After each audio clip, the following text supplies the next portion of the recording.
June 6, 1944, 07:30 hours, Omaha Beach.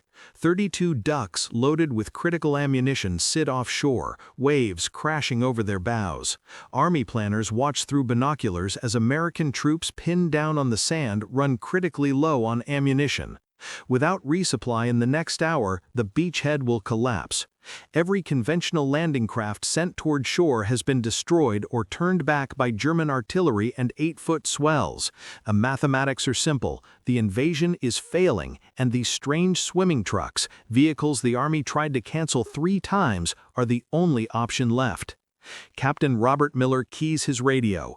All ducks, commence run to shore. What happens next will determine whether 156,000 Allied troops survive or die on French sand. And it all depends on a vehicle designed not by military engineers, but by yacht makers who built sailboats for millionaires. The Army had called it a monstrosity, dismissed it as a civilian fantasy, rejected it categorically for 6 months. But 18 months earlier, in a violent storm off Massachusetts, this despised prototype had done something impossible.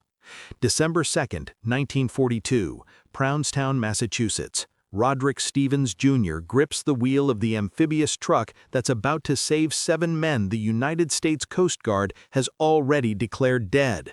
The Duck, officially designated by General Motors Manufacturing Code as D, 1942 model, U, utility, K, all-wheel drive, W, dual rear axles, churns through 8-foot swells driven by winds gusting to 60 miles per hour. Behind him, marine photographer Stanley Rosenfeld braces against the steel hull, camera protected beneath his coat. Ahead, barely visible through horizontal sheets of rain, the Coast Guard cutter Rose breaks apart on a sandbar 300 yards offshore. Conventional rescue boats have already turned back. The surf is simply too violent. But this strange hybrid has one advantage no other craft possesses. It can drive down a beach at 45 miles per hour, plunge into the Atlantic without stopping, and navigate seas that would swamp traditional rescue vessels. Stevens accelerates. The 6 wheels bite sand, then lose purchase as the hull becomes buoyant. The propeller engages. Water crashes over the bow. The bilge pump screams as it expels seawater faster than the waves can pour it in. 300 yards becomes 200. Stevens maneuvers alongside the foundering cutter, where 7 Coast Guardsmen cling to whatever hasn't been torn away by the storm. One by one, they drop into the Duck. Rosenfeld captures every moment. 20 minutes after leaving shore, Stevens drives back up the beach. 7 men who should be dead climb out onto Massachusetts sand. By morning, Rosenfeld's photographs are on a train to Washington. By afternoon, they're in the hands of Army leadership. By evening, they reach President Franklin Roosevelt's desk. In one afternoon, a civilian fantasy became the most important vehicle in the world.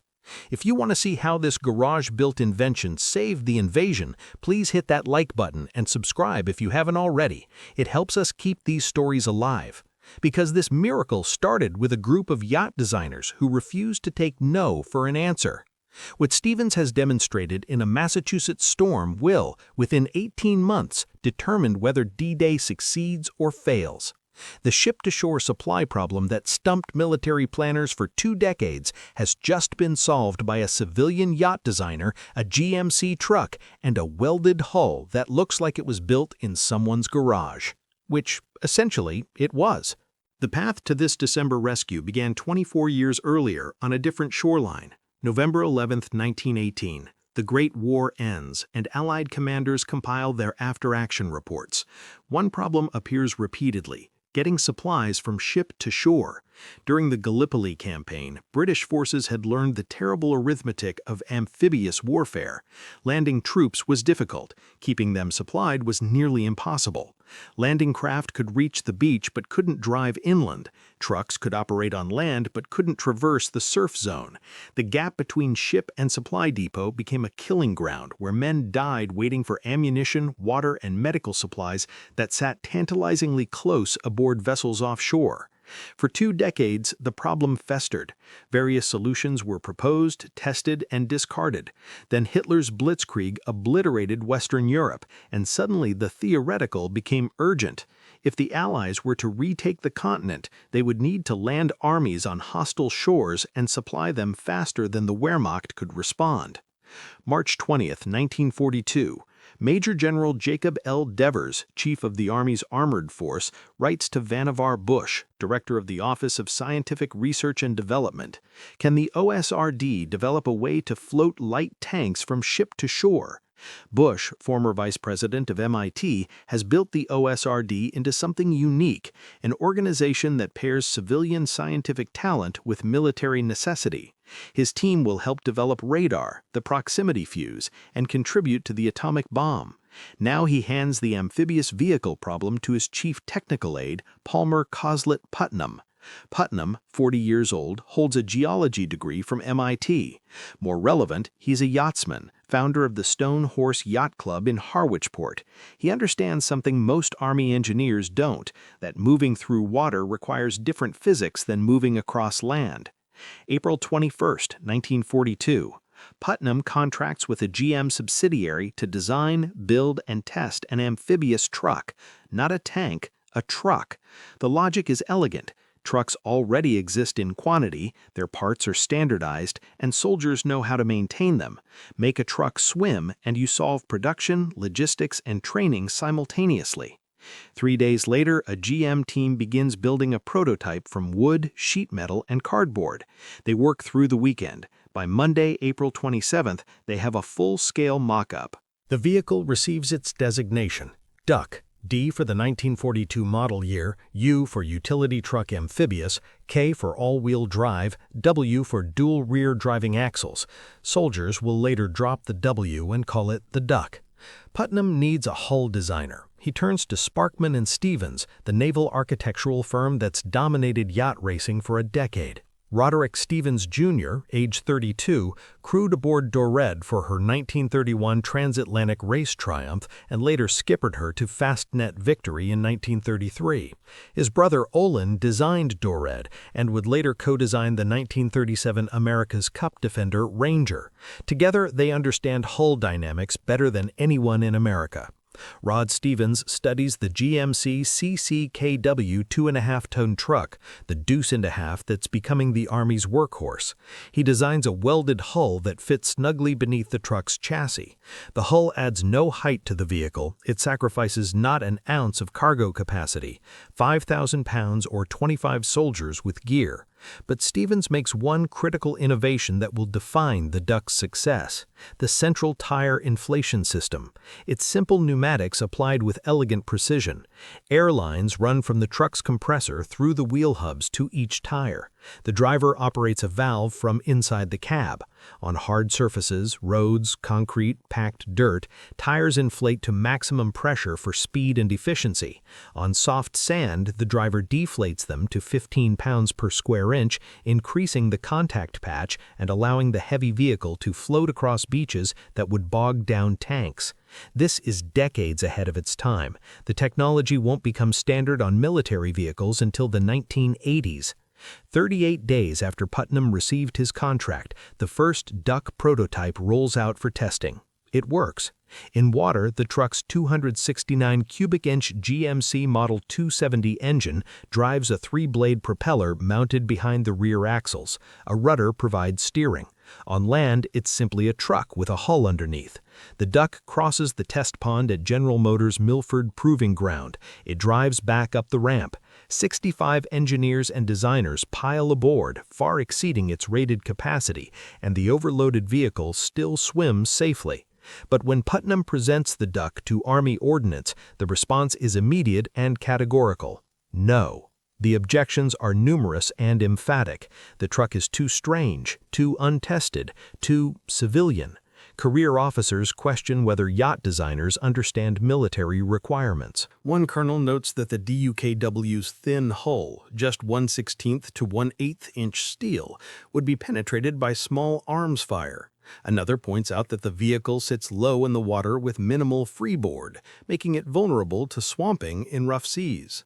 A third questions the tire inflation system as needless complexity that will fail under field conditions. The DUKW doesn't fit any existing doctrine. It's neither landing craft nor truck, neither fish nor fowl. The Army has procedures for vehicles. It has procedures for boats. It has no procedure for something that's both. Where would it fit in the table of organization and equipment? Who would crew it, Navy or Army? How would they train operators? What regulations would govern its use? These are legitimate questions. The military runs on standardization, on interchangeable parts and predictable procedures. The DUKW represents something fundamentally new, and newness itself is risk. By June 1942, testing continues at Camp Edwards on Cape Cod and at various proving grounds. The DUKW demonstrates it can swim, it can carry loads, it can drive across sand. But demonstration is not deployment, and Army leadership remains skeptical. Engineers Dennis Puleston and Frank Spear work alongside Stevens to refine the design. Puleston, a deep-water sailor who became a U.S. citizen specifically to work on classified projects, contributes expertise in heavy weather handling. Spear, from MIT, focuses on the mechanical integration of waterproofing systems with standard truck components. By autumn 1942, production DUKWs begin rolling off GM's assembly line. But they sit in warehouses, unwanted. The Army has authorized initial production, a hedge against future need, but has not committed to operational deployment. Without actual combat use, the DUKW remains a curiosity, an experiment, a weapon without a war. Putnam, desperate, arranges a demonstration for early December in Provincetown, Massachusetts. He invites 90 officers and civilians. The plan: DUKWs will unload a Liberty ship and carry cargo inland, proving their utility in realistic conditions. It's a last chance. If this demonstration fails to convince, the program dies. Then, on the night of December 1st, the storm hits. The Provincetown rescue changes everything. Stanley Rosenfeld's photographs, dramatic images of the Duck approaching the stricken cutter, of Coast Guardsmen dropping into the amphibious truck through sheets of spray, of Stevens driving back up the beach with his rescued crew, reach President Roosevelt within 24 hours. Roosevelt, himself a Navy man and sailing enthusiast, grasps the implications immediately. The photographs prove something that reports and specifications could not. The Duck works under the worst possible conditions. If it can save men in a near hurricane, it can handle the organized chaos of an amphibious invasion. 4 days after the rescue, on December 5, 1942, the scheduled demonstration proceeds in 10-foot waves. Ducks unload cargo and a gun battery from a Liberty ship in record time, carrying howitzers and men through surf and across sand dunes where conventional vehicles stall. The 105mm howitzers, each weighing 4,980 pounds fully assembled, ride in Duck cargo beds without exceeding weight limits. The amphibious trucks deliver them directly to firing positions inland, eliminating the need for separate landing craft, beach transfers, and truck transport. Some Army observers are impressed. They watch Ducks drive straight from the Atlantic up to a sand dune 400 yards from the waterline, deposit cargo, and return for another load. The cycle time, beach to ship to beach, averages 32 minutes. Traditional landing craft might match that for the water portion, but they can't continue inland. The Duck eliminates an entire logistical link. But higher brass remain unconvinced. They still can't fit amphibious trucks into their tactical plans. Is it a vehicle or a craft? Should it be crewed by Army drivers or Navy coxswains? The questions of doctrine and organization persist. The program survives, barely, on presidential interest and Putnam's relentless advocacy. An initial production order for 2,000 units proceeds, but deployment to combat theaters remains uncertain. Then comes the moment that transforms skepticism into demand. July 10, 1943. Operation Husky, the invasion of Sicily, launches with 2,590 Allied ships, landing 180,000 troops at multiple sites across the island's southern coast. It is the largest amphibious operation yet attempted in the European theater. The landing locations, Licata, Gela, Scoliti, present a critical challenge. None possess robust port facilities. The entire invasion depends on maintaining armies by landing supplies directly across beaches. This is precisely the problem the Duck was designed to solve. Lieutenant General George S. Patton, commanding the U.S. 7th Army, has allocated approximately 1,000 Ducks to the invasion force. They are assigned to specialized Transportation Corps amphibious truck companies, units that barely existed 6 months earlier and were formed specifically to operate these vehicles. Under the conditions that make conventional supply nearly impossible, adverse weather, sporadic German air attacks, heavy seas, the 2.5-ton amphibious trucks make their combat debut. The results exceed every projection. At Licata, on the western flank of the American sector, Ducks begin shuttling supplies within 2 hours of H-hour. The beach gradient is shallow, forcing conventional landing craft to discharge cargo in waist-deep water 50 yards from shore. Soldiers and stevedores must wade through the surf to retrieve supplies. Ducks simply drive through it. They load at transport ships anchored a half-mile offshore, motor to the beach, drive up to supply dumps 200 yards inland, and return. No waiting, no transfer points, no bottlenecks. At Gela, in the center of the American assault, heavier opposition and rougher seas test the Ducks more severely. Several take German artillery fire. 2 are destroyed on the beach, but the remainder continue operating, their crews quickly learning to judge sea conditions and adjust speed to minimize swamping risks. When conventional landing craft stall due to heavy surf, Ducks maintain the supply flow. Ammunition reaches forward positions. Medical supplies arrive at aid stations. Water, critical in Sicily's July heat, gets distributed to units that would otherwise face dangerous dehydration. In the first 3 days, Allied forces land 150,000 troops, 7,000 vehicles, and 300 tanks. Ducks account for roughly 30% of supply tonnage, far exceeding their proportional numbers. More significantly, they deliver the high-priority cargo, ammunition, and water.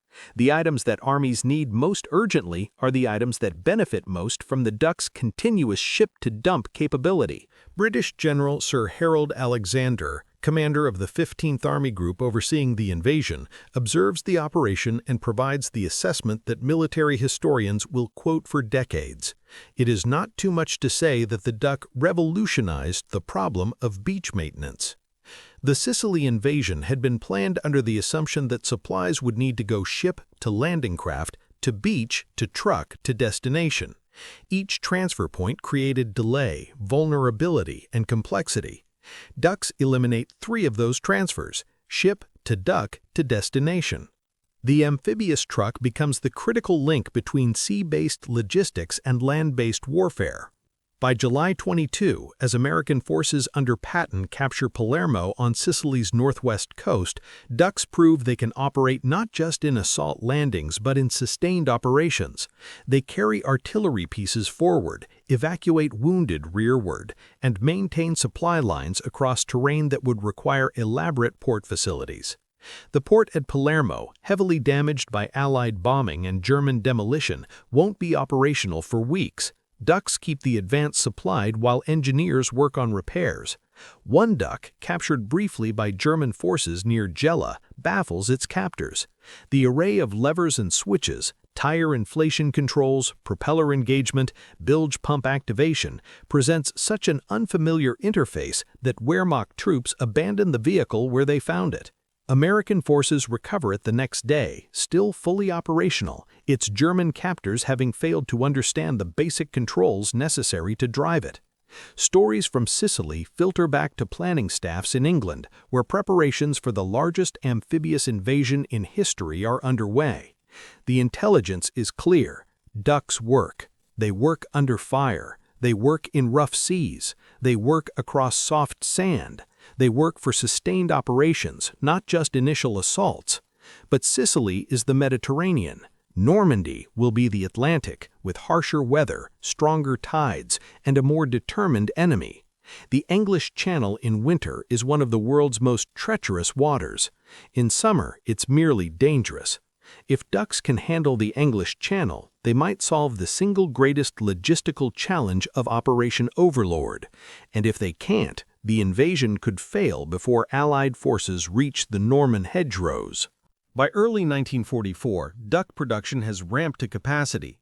The Yellow Truck and Coach Division of General Motors in Pontiac, Michigan builds them alongside GM's facility in St. Louis, Missouri. Each month, hundreds more roll off the assembly lines. But production means nothing if the design fails under operational stress. The English Channel in June presents conditions that dwarf anything encountered in Sicily. Water temperature hovers around 55 degrees Fahrenheit. Tides run to 20 feet. The Normandy coast lacks the sheltered approaches of Sicily's southern shore. Worse, the invasion timeline is unforgiving. Within 48 hours, 130,000 troops and 17,000 vehicles must come ashore. By D+4, forces will require 6,000 tons of supplies daily. By D+10, 9,000 tons. By D+16, over 12,000 tons. Any bottleneck in the supply chain could leave Allied forces trapped on the beaches, ammunition exhausted, while Wehrmacht armor counterattacks. The plan calls for artificial harbors, the famous mulberries, to be towed across the channel and assembled off the invasion beaches. But even with mulberries functional, supplies must still transfer from ships to shore. The distance is too great for most landing craft to shuttle continuously. DUKWs, with their ability to drive inland to supply dumps miles from the beach, become essential. June 6, 1944. The 453rd, 458th, and 459th Transportation Corps amphibious truck companies are assigned to the initial assault. Their mission: deliver cargo, then shuttle between beach and ships, establishing supply and ammunition dumps. The first wave of ducks was supposed to land on D-Day, but choppy seas force most to remain offshore until D+1. When they do come ashore, losses are immediate. Some are struck by German artillery fire. Others, overloaded with ammunition or artillery pieces, founder in the heavy swells. The unseaworthiness of ducks carrying maximum loads, a limitation known from testing, claims vehicles despite their crew's skill. June 6 to 7, 1944. 41 ducks are lost or destroyed, but the survivors prove their worth. At Omaha Beach, where American forces nearly faced defeat due to fierce German resistance, ducks deliver the ammunition that allows infantry to push off the killing ground. At Utah Beach, they carry supplies directly to inland positions, bypassing the beach entirely. At Point du Hoc, 4 DUKWs with 100-foot Merriweather fire truck ladders installed help rangers scale the cliffs. The one is sunk by German fire before reaching shore.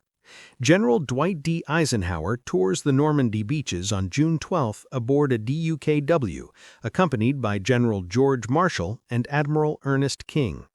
The Supreme Allied Commander sees firsthand how these vehicles have transformed over-the-shore logistics. Later, he will state that the DUKW proved to be one of the most valuable pieces of equipment produced by the United States during the war. Then, on June 19th, disaster nearly derails the entire operation.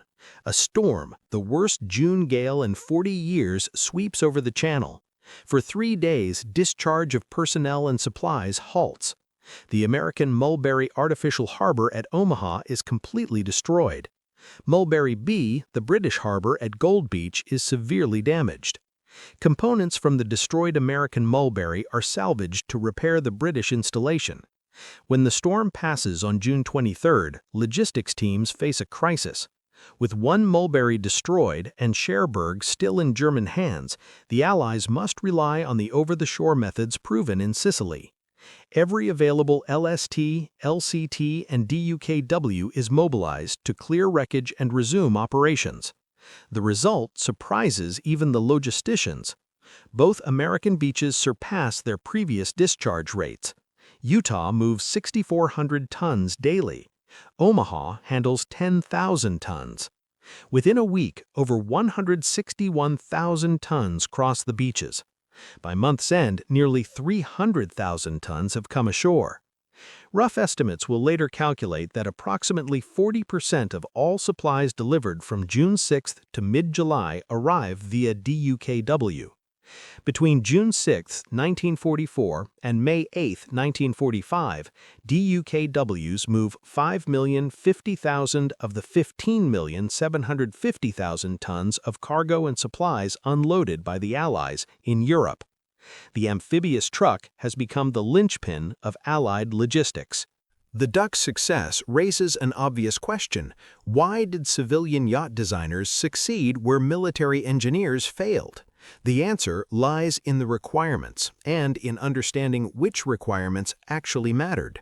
When the OSRD received General Deber's original request in March 1942, military planners envisioned floating tanks, heavy armor that could swim from ship to shore, providing firepower immediately upon landing. It was ambitious, it was tactically appealing. It was also nearly impossible given weight-to-buoyancy ratios and the metallurgy of the era. Putnam reframed the problem. Instead of asking, how do we make a tank float, he asked, what do armies need most after landing? The answer, supplies. Ammunition, fuel, food, water, medical equipment. Tanks were weapons, logistics were survival.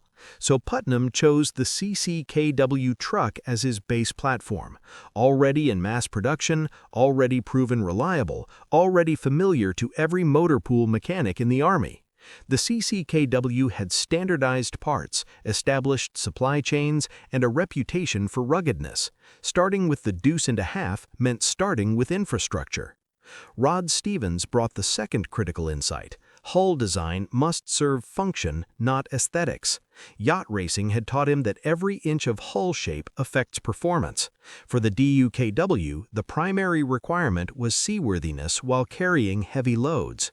Stevens designed a welded hull with a broad, flat bottom, stable in the water, capable of planing at low speeds, and compatible with the truck's existing suspension geometry. The hull added roughly 3,000 pounds to the vehicle's weight, but it maintained the CCKW's cargo capacity because Stevens shaped the hull to fit beneath the truck's frame rather than around it. The Duke was no taller than a standard deuce and a half. It could use the same parking facilities, transport on the same ships, and traverse the same bridges. Then came the innovation that separated the DUKW from every previous amphibious vehicle, the central tire inflation system. The engineering was simple enough. Run air lines from the truck's compressor through hollow axles and into the wheel hubs. Install rotary seals where the axles spin. Connect lines through the hub to each tire's valve stem. Add a control valve in the cab. The driver could now adjust tire pressure without leaving his seat. But the tactical implications were revolutionary. Soft sand, the kind that stops tanks and Meyer's conventional trucks, requires maximum tire footprint. Deflate to 15 psi, and the duck's contact patch becomes large enough to distribute weight across loose surfaces. Once inland on hard roads, inflate to 45 psi for speed and efficiency. The duck could transition from beach to highway without stopping. This solved the ship-to-inland supply chain completely. No need to offload at the beach, transfer to trucks, and risk bottlenecks. The Duck was both landing craft and truck. One vehicle, one crew, one continuous supply line from ship to forward depot. The design also incorporated lessons from yacht construction that military vehicles typically ignored. Weight distribution mattered enormously. Stevens positioned the engine and transmission to balance the vehicle when loaded, preventing nose-down trim that would plow the bow underwater. He specified a bilge pump capable of handling multiple bullet holes. The thin, unarmored hull could be penetrated by rifle fire, so the design assumed it would take damage and provided means to survive it. Propulsion came from a simple three-blade screw mounted behind the rear axles. Shaft seals prevented water from entering the differential. A rudder, operated by linkage from the steering wheel, provided directional control. Maximum water speed, 5 knots. Not fast, but adequate for shuttling between ship and shore across typical landing distances. Maximum land speed, 45 miles per hour. Fast enough to outrun most tracked vehicles and deliver supplies before enemy forces could organize effective interdiction. Range, 400 miles on roads, less in water due to propeller inefficiency. still sufficient for operational requirements, especially since ducks operated in shuttles rather than long-distance runs. The trade-offs were clear. No armor meant vulnerability to fire. Limited freeboard meant rough seas could swamp the vehicle. Carrying capacity decreased in water due to buoyancy limitations. But each trade-off served a purpose. Keep weight minimal, keep production simple, keep the design focused on its primary mission. Putnam and Stevens had created an optimized solution to a specific problem. Not the best truck, not the best boat, the best vehicle for moving supplies from ship to shore across hostile beaches. That single-minded focus, that willingness to be adequate at two things rather than excellent at one, became the Duck's defining characteristic. And it's why the design worked when more ambitious projects failed. Success in warfare is measured in lives preserved as much as battles won. The Duck's impact on casualty rates tells the other half of its story. The Rhine crossing in March 1945, Operation Plunder, presents a different challenge entirely. The river is 300 yards wide at the crossing points, with a strong current running at 4 miles per hour. German defenses on the eastern bank remain formidable despite months of retreat. American and British engineers must establish crossing sites under fire while infantry forces hold narrow bridgeheads. Ducks operate continuously, ferrying troops and supplies across the Rhine before pontoon bridges can be constructed. First Lieutenant Robert Patterson commands a Transportation Corps amphibious truck company assigned to support the 30th Infantry Division's assault crossing near Wesel. His after-action report describes the operation. Quote, "We commenced operations at 0400 hours, 24 March. 12 ducks made the initial crossings carrying assault troops of the 119th Infantry Regiment. Enemy artillery fire was moderate but accurate. One duck took a direct hit midstream and sank with all personnel. We recovered 3 wounded from the water. By 0800 hours, we had established a shuttle system. Each duck carried 20 to 22 troops westbound and returned with wounded. Water conditions were difficult due to current and debris from destroyed bridges upstream. We lost 2 more vehicles to mechanical failure, transmission failures, likely due to sustained operation in water. By end of first day, we had transported approximately 2,400 troops and 180 tons of ammunition and supplies. Casualties among duck crews, 3 killed, 8 wounded. Enemy casualties unknown but substantial. Our loads included prisoners being evacuated to the West Bank." End quote. The Rhine operations demonstrate both the Duck's utility and its vulnerability. Operating under fire in fast-moving water pushes the vehicles beyond their design parameters, but the alternative, waiting for engineers to complete pontoon bridges while troops on the far bank face German counterattacks, is unacceptable. Ducks provide capability where no other platform can operate.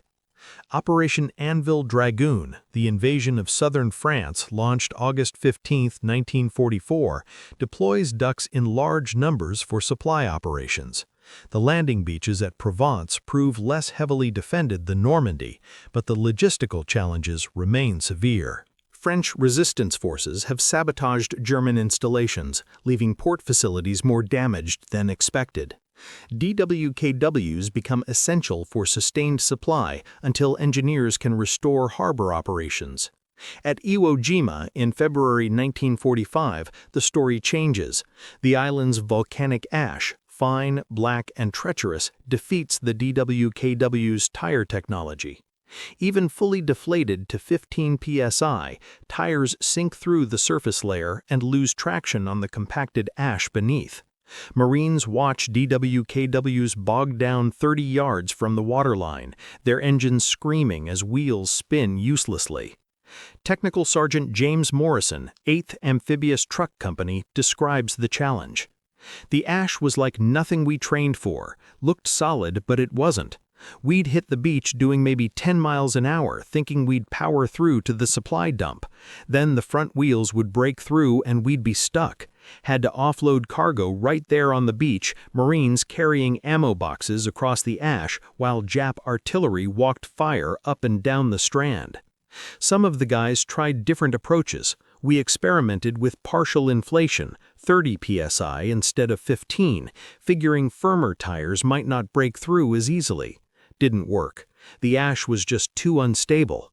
By D+3, we were basically using DWKWs as landing craft only.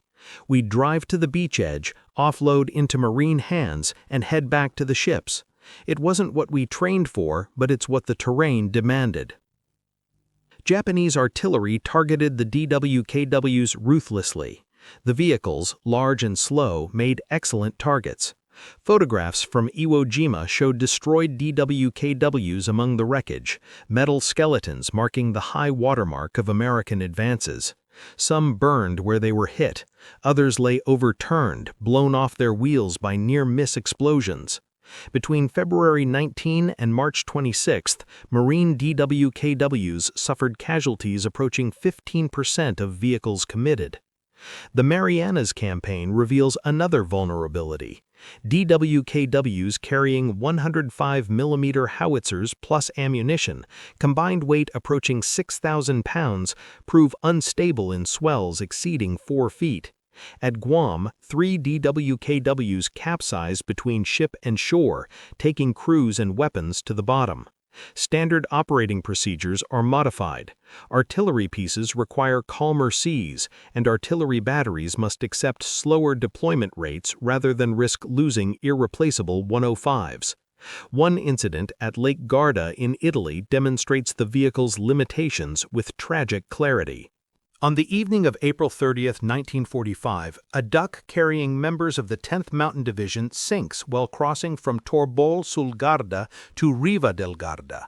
The vehicle is overloaded, 32 soldiers instead of the rated 25, and operates in darkness across a lake with unpredictable currents. When it founders, soldiers weighed down by equipment cannot escape the sinking vehicle. 25 of the 32 soldiers aboard drown. The subsequent investigation reveals no mechanical failure, no enemy action, just the inevitable result of exceeding design limits. The duck's maximum safe capacity is 5,000 pounds or 25 personnel. With equipment, 32 soldiers weigh approximately 6,400 pounds. The overloaded vehicle had minimal freeboard. When waves came over the bow, the bilge pump couldn't keep pace. The duck swamped and sank in minutes. The documentary The Lost Mountaineers would later chronicle this disaster, a reminder that even successful designs have limits, and that wartime pressures sometimes force operators beyond those limits. Medical evacuation becomes one of the duck's unplanned but critical roles.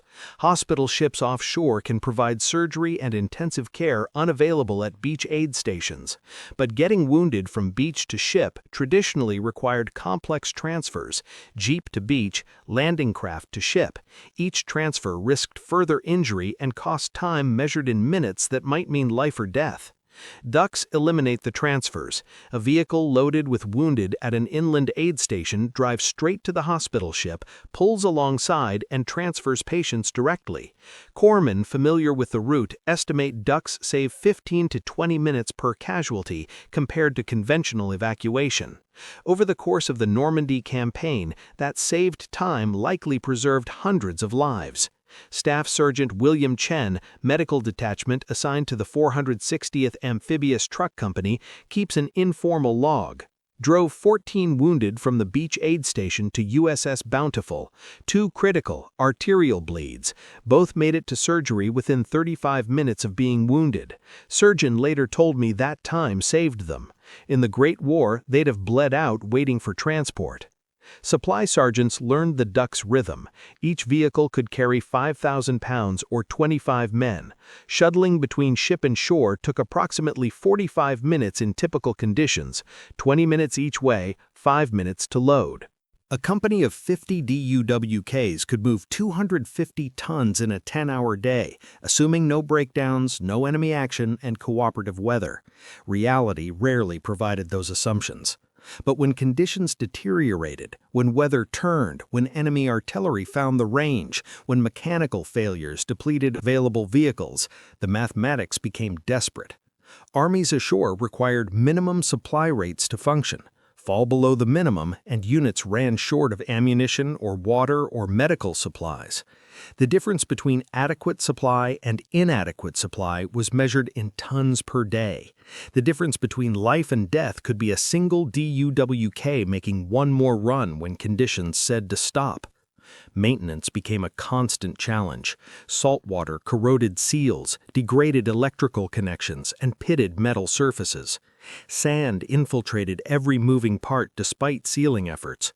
The DUWK's mechanical simplicity, using standard truck components, meant repairs could be accomplished with common tools and readily available parts from GMC truck stockpiles. But it also meant constant repairs. A well-maintained DUWK might make 100 trips before requiring major overhaul. An abused or unlucky one might fail on its 10th. Crews developed deep familiarity with their vehicle's quirks. Each DUWK had individual characteristics. This one pulled left in the water. That one ran hot under load. A third required careful handling when the tires were deflated. Good crews learned to compensate. They also learned to read the sea, judging when conditions exceeded the vehicle's capabilities and when they could risk one more run.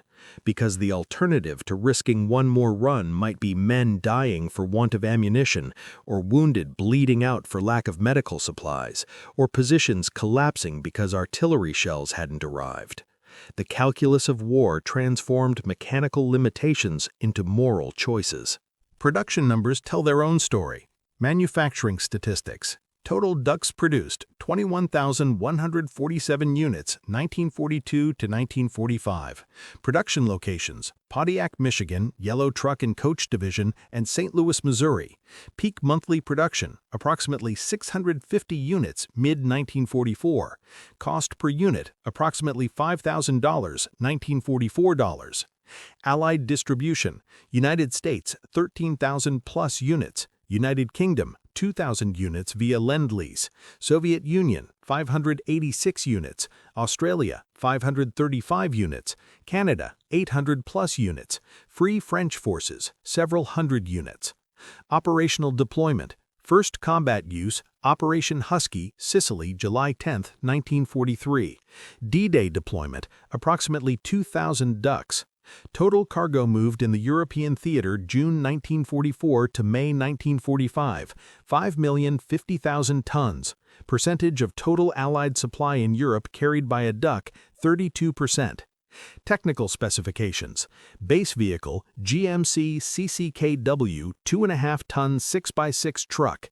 Engine, GMC Model 270 straight 6, 269 cubic inches, 104 horsepower.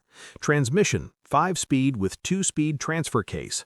Propulsion, water, 3-blade propeller, 5 knots maximum. Speed, land, 45 miles per hour maximum on roads.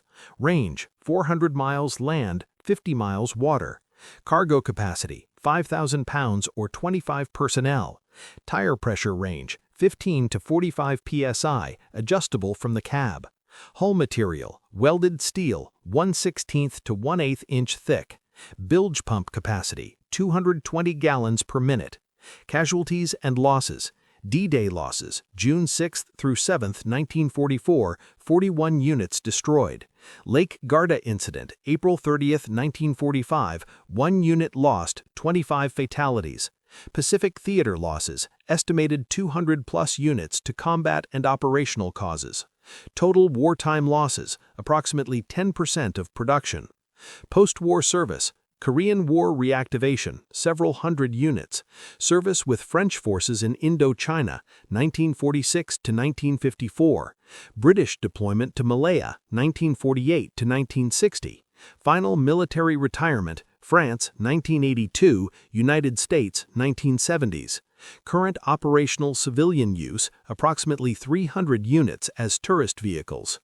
Recognition: General Dwight Eisenhower, one of the most valuable pieces of equipment produced by the United States during the war. General Sir Harold Alexander, the duck revolutionized the problem of beach maintenance.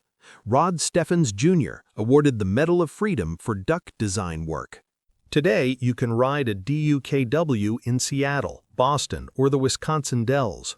The vehicles, long since retired from military service, have found second careers carrying tourists across city streets and into harbors. Their bright paint schemes and cheerful tour guides belie their origin as tools of war. But every tourist DUKW descends from that desperate December rescue off Provincetown. Every hull traces its lineage to Rod Steffen's yacht racing insights and Palmer Putnam's willingness to challenge military orthodoxy.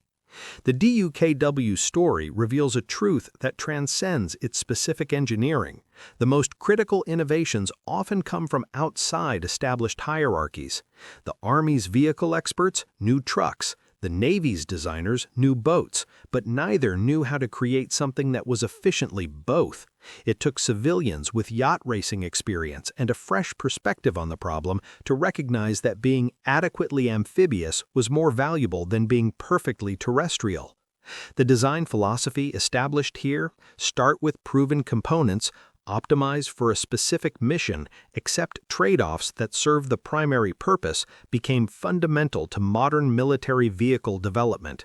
The Humvee, the MRAP, the Joint Light Tactical Vehicle all inherit the DUKW's pragmatic approach to balancing capabilities against constraints. Central tire inflation systems, dismissed as unnecessary complexity in 1942, are now standard on tactical vehicles worldwide. The ability to adjust tire pressure for terrain became recognized as force multiplication, exactly as Steffens understood when he designed airlines into the DUKW's wheels 8 decades ago. The broader lesson extends beyond military logistics. Complex problems often have solutions that seem obvious only in retrospect. The DUKW looked awkward, performed adequately rather than excellently at multiple tasks, and violated conventional wisdom about specialization. It also worked better than any alternative. When someone tells you an idea won't work because it doesn't fit established categories, remember the Army officers who rejected the DUKW. When someone argues that excellence in one area must supersede adequacy in several, remember the yacht designers who understood that sometimes being good enough at 2 things beats being perfect at 1. The DUKW saved D-Day not because it was the best boat or the best truck. It saved D-Day because it was the only vehicle that could be both, and because civilian innovators recognized that both was what the mission actually required. Roderick Stevens Jr. lived to see his creation become a tourist attraction. He never spoke much about the war, about the men his design helped bring home, about the supplies that reached soldiers because amphibious trucks could go where others couldn't. But perhaps the greatest tribute to his work is that DUWK descendants still serve militaries worldwide, proof that sometimes the rejected innovation becomes the essential tool. The swimming truck that the Army tried to kill became the vehicle that helped win the war.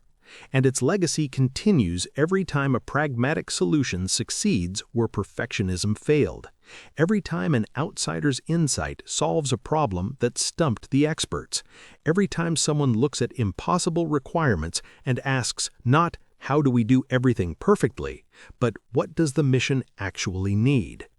Sometimes the answer is a yacht designer, a truck, and the willingness to make something that doesn't fit any existing category but works anyway.